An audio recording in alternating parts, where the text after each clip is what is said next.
Nel 2204, your pageant blogger host. Subscribe! Isang makulay at eleganteng selebrasyon ng kagandahan at talento ng mga Filipina ang nasaksihan sa EB Atelier, a showcase of Filipina beauty kung saan rumampa ang ating Miss Universe Philippines 2026 delegates sa isang napakagandang fashion show.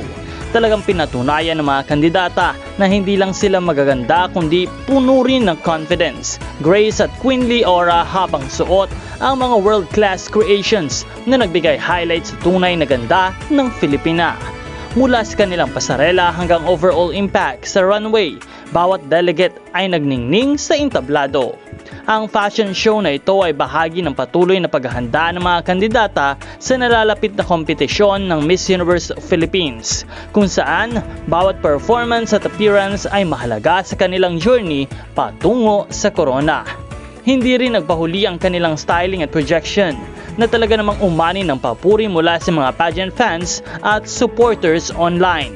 Samantala, narito naman ang ilan sa top 5 winners ng Miss Ever Bilena MUPH 2026 na patuloy na nagbibigay inspirasyon sa bagong batch ng candidates. Ang kanilang tagumpay nagsisilbing patunay na ang kombinasyon ng beauty, confidence at determination ay susi ng pag-abot ng pangarap sa pageantry world.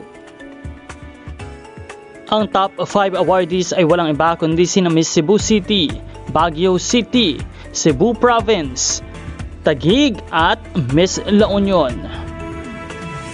Habang papalapit ang main competition ng Miss Universe Philippines 2026 ay mas lalong tumitindi ang excitement ng mga fans kung sino ang magiging susunod na Filipina na magdadala ng bandera ng bansa sa international stage.